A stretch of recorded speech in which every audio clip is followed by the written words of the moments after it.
I bet you're wondering who the best dressed of all the Tabernacle deacons is. I bet you're wondering, where has Mike Garvin been and where is he going? I bet you're wondering, why do I look like shit and how can Michael help me? I don't have a lot of money, but Michael's going to give me the good word. Ladies and gentlemen, please welcome to the stage the smartest guy in the room and the best dressed of all the Tabernacle deacons, with music on the phone and the microphone, because we will not be defeated, the one, the only, Michael Garvin, Minister of the Interior. Welcome, Michael. Michael, what are you wearing? Hey, Michael. You're gonna find out soon, baby. What are you wearing? Here we are at the end of the weir. And I'm wearing corduroy. Big whale corduroy. Corduroy, that's how I'm known in India. Yeah, that's how they know me in India. I'm wearing a Scottish scarf. Fair Island Scottish sweater vest. Yes. Irish linen shirt beneath that. Hand-me-down pants from a friend who got too fat beneath that. Do you hate the English automatically because you're wearing No, I don't. No, actually, I'm completely indifferent to the English. Do you call it salmon or pink? It's pink. Salmon's a fish. I'm wearing fish. So I'm wearing a sock that needs to be darned. You can see my toe. Actually, it's not my toe. I found that toe secondhand. That's a good toe. It's a big toe. It's a bigger toe than my foot can accommodate. I like it. Thank you very much. Hey, none of Thank the you very other much. toes though. Only that one. Only that one. I don't have any other toes. That's the only toe I have. Michael, did you get that toe down at The nuns took them in Catholic school. They took all my toes. All right, let me do my line. Yes. Hey, Michael, did you get that toe down at the Repurpose Project? Moreover, I found it in the back alley of the Repurpose Project. Yeah, it didn't even make the Repurpose Project. Shoes are, get this, Florsheim. My shoes are Florsheim, an American classic, but they're made in Italy. You go home and figure out the conundrum. As for my forehead, plaster of Paris. My nose was found at the Repurpose Project. My lips were found in someone's garbage can. My chin was made by myself. My cheekbones were made in China. And my eyes taken from a dead doll. Let's move on to the next one. Tom. Michael Garvin. Now, here's what we do, ladies and gentlemen. Let me just spread for you, a little man spreading here. What we do at the show here is, now that we know what Michael Garvin's wearing, we access his brilliant mind. Remember, it was free to get in here, and none of you left us any fucking anything in the bucket. Not even a fucking cortisone pill. So therefore, yes, okay. This will redeem you for all your yakking throughout the entire show. This will redeem you, and you'll be sanctified, and you'll be one of us, and we'll love you forever. Yeah, $100. Oh, that's nice. Can I give you a bill? No, just $100 will be fine. Hey, hold on. No, $1 good. How about $1? We'll take $1. You'll be sanctified for $1. We can forgive her for $1, can't we, Michael? Okay. Michael wants me. You're forgiven. Of course I do. Thank you. Look at the money go in. This is better than we did last week. Thank you. Awesome. Awesome. Do you have any pills or heroin or... Okay. Okay, you just throw that in there. All right, and now, ladies and gentlemen, we will access Michael's brilliant mind. You may ask 3 questions of Michael from the audience, so think about it and raise your hand only if you believe your question means something. And by the way, you must do it in the proper format. I'll give you an example how this works. Hey, Michael, what the heck with these gumballs? Or, hey, Michael, what's up with Ted Cruz's mouth? So, okay, so say it the right way so we can get this going. Ladies and gentlemen, we'll start with Father Time. Just kidding. He peeled his face off and we discovered that he was that awful poet. Michael, on Friday I'm leaving for South Florida to see my daughter. Are you coming with me? Excellent question, and thank you for phrasing that exactly right. Michael, what are your thoughts on this one?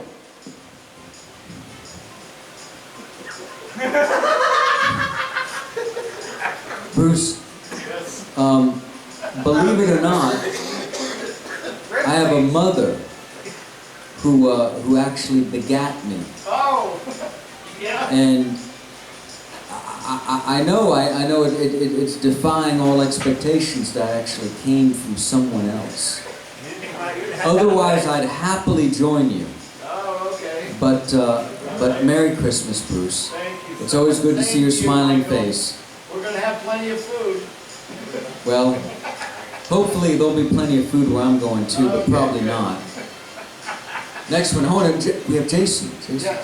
By the way, I swear to God, I thought Michael was going to say no. So you always surprise me, Michael. Let's go to Jason in the back. Get a question for Michael Garvin. Michael's much kinder than that. Just I'm pretty kind. Michael, over easy or sunny side up? Great question. That's a question of the ages. Everybody's been asking me this, even the people who eat at afternoon, the hippies. What do you think, Michael? Those people at afternoon are not real hippies. They have money. They're yuppies. So we have lots of yuppie restaurants in Much town. better answer. Increasingly, we're moving in two directions. We're moving towards yuppieism and also fast foodism. And between the two, there's nothing really. Sunny side up. All right. Hallelujah. Well, there's the answer. There's no disputing that. Now you know the fact. There's no disputing that, by the way. If anybody over there is going to argue for easy over, you're wrong. He just said it. All right, let's go all the way in the back. Let's just go all the way in the back to Alex, who made a grand entrance just like these two. I saw you when you came in, you two, you cuties. All right, Michael. No, you're not Michael. Alex, what the hell's, what do you want with Michael? Holiday season, forgive and forget or double down and make the grudge greater. Alex, I think you should indulge every petty vengeance you feel. Hallelujah. You can do whatever you want. I think you need to avenge yourself on anyone who's Thank you for ever coming. slighted you in any small way. Do you have any questions for Michael? If you have any questions, let us know. Yes. Oh, the mayor of the Tabernacle has a question. And by the way, we're going to take a couple more just because it's the end of the year show. Yes. So. Oh, you're not the mayor anymore. No. He stopped talking. No, he stopped talking. He has the best beard. Earlier today, it was finalized that American steel was sold to a Japanese steel company for $15 billion. U.S. steel, sorry. So how screwed are we? Great question. Michael? Well, are you expecting Pearl Harbor Part 2? Electric Boogaloo. Yeah, exactly. Somehow that didn't get the laughs I expected. Let's go to our friend here. Right. That was an I hope you got your question answered. Yeah. And now Oliver, who may likely perform tonight, if depending on how Daryl's feeling. Oliver, you don't have a question. He doesn't have one. No, but behind you. Ah, holy shit! You're that guy from that band. Forgive me, but your thoughts on the chocolate starfish, Mr. Garvin? On the tropical starfish? Chocolate starfish. The chocolate Chocolate starfish. starfish. I don't know what that's about. I did a starfish joke about my dick earlier, Okay, but the chocolate starfish. this is different. Okay. The chocolate starfish. What? I mean, It's a euphemism. I know it's a euphemism. But I just didn't. I really didn't. Oh, look, it's James Wesson. James Wesson. Holy shit! It's like a unicorn. Speaking of chocolate starfish. The Wesson Ex Machina. It's one of the original. Wesson Ex Machina. It's one of the original Tabernacle of Hedonism Secret Council Society deacons There it is. that brought a great end to your. Thank you so much, James. Thank you. That's it. Michael Garvin, everybody. Rescued by a dramatic entrance of James Wesson. Thank you very much. Wow, what a shoe. Okay, a Deus Ex Machina. Who could have predicted that? I'm now opening up the set list and checking the time. Daryl, what time is it?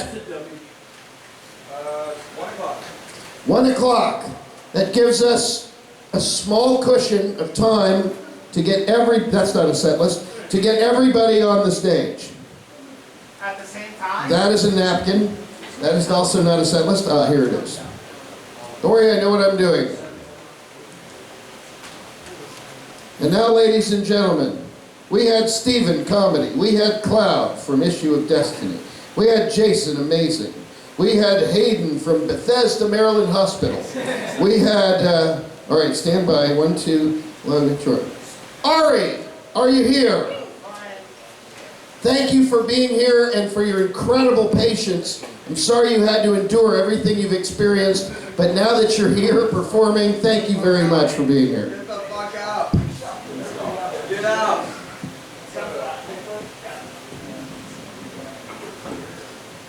Ladies and gentlemen, Ari. Thanks. We love you guys. Get the fuck. Hi, I'm Ari. I write twisted poetry about my life. So I Hey, quiet in the back. have a few pieces for y'all today. I write twisted poetry about my life. This one is called Autopilot. Hello, ladies and gents. My alter ego is starring. The last actress of the film was a tad bit disheartening.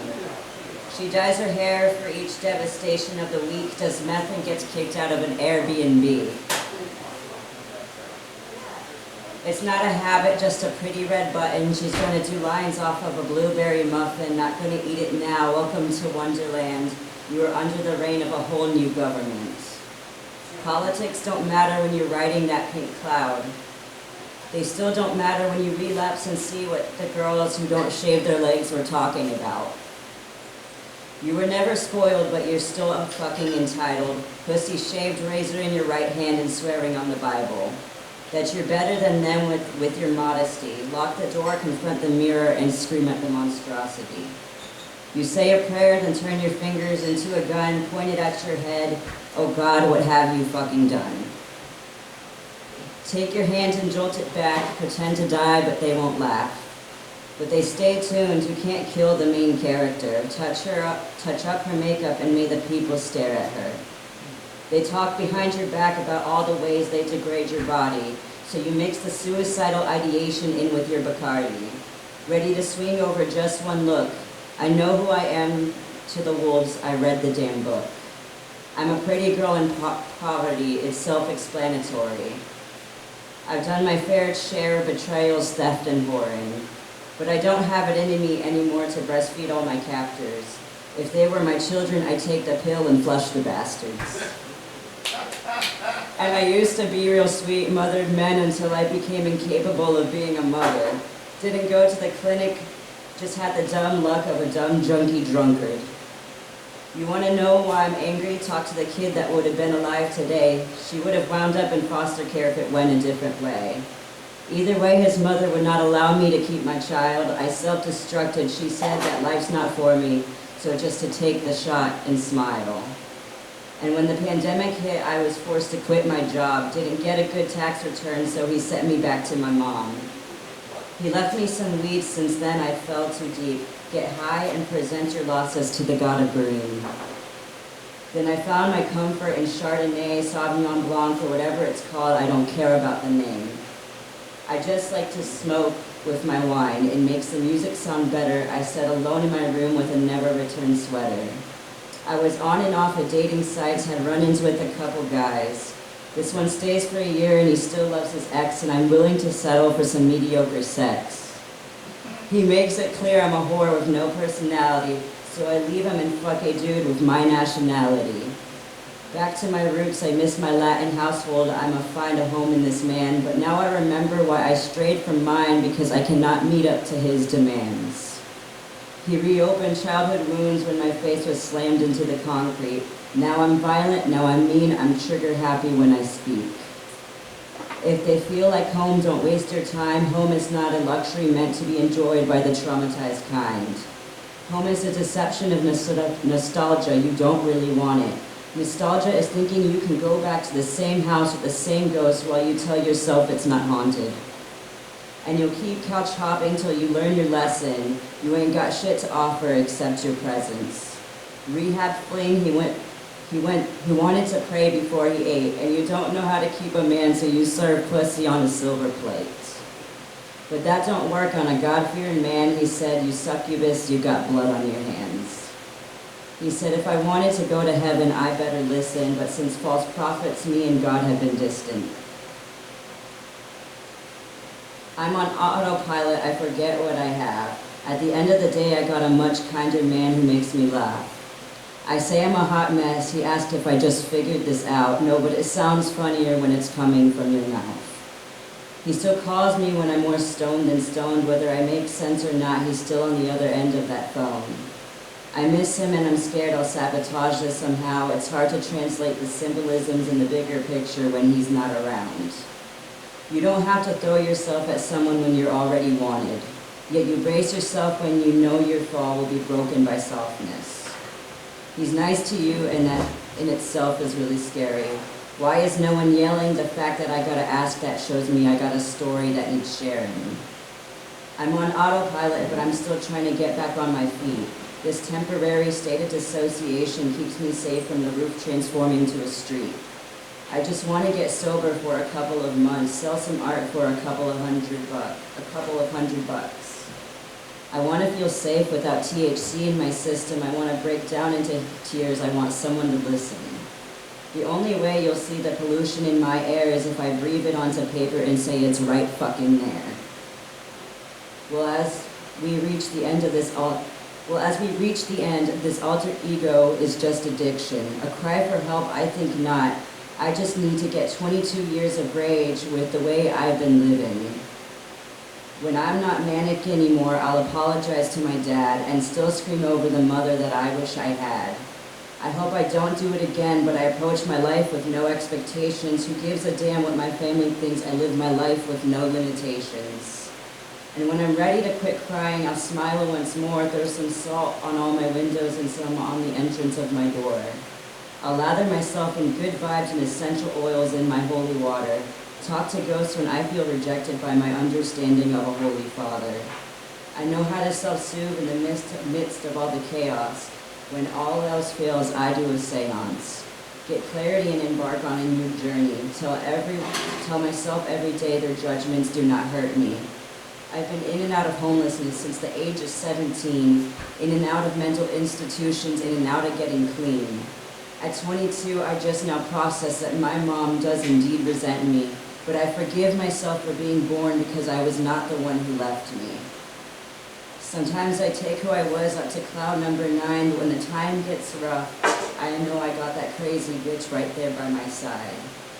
When I'm on autopilot, I take the girl I was straight with me, say I won't let us die, stay put till we can make $5.50. So I'm staying put with my pen of Delta 8. We don't have to face our demons now, it's okay to wait. Retreat and get back on your horse when you're ready for battle. You're wounded and you're not ready to get back on that saddle. While you wait for approval for your next sober living, remember that you're worth forgiving. Remember, if anyone was mad at you, they'd say so. That if he didn't want you, he would have already let go. And if by small chance things are this way, it doesn't matter because they didn't say. When it's safe, I'm coming back down to earth and I'll arrive home after I'm ready to power through the hurt.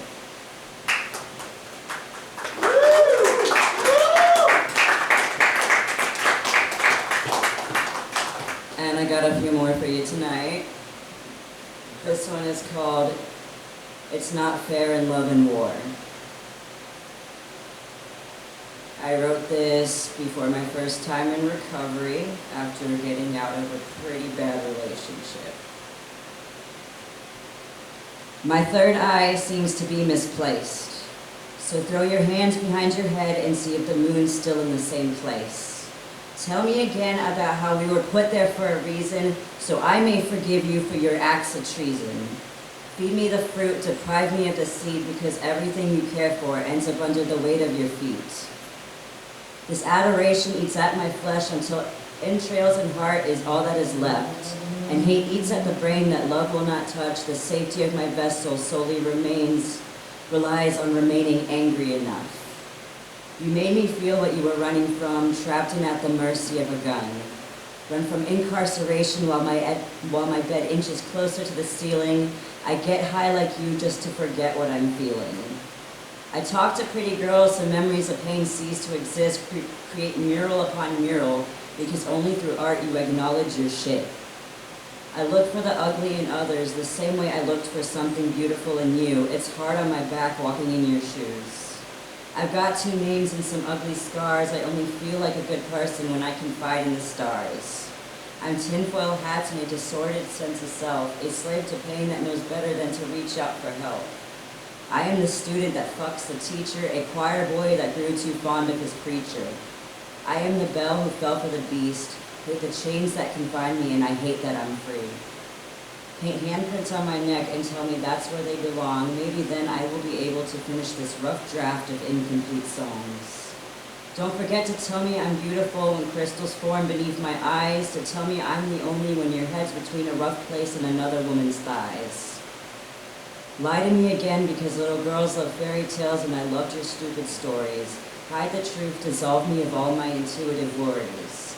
Pretend you get me for loneliness craves answers. The poet needs advice from the world's best dancer. Young enough to be your daughter, foolish of me to think I was special.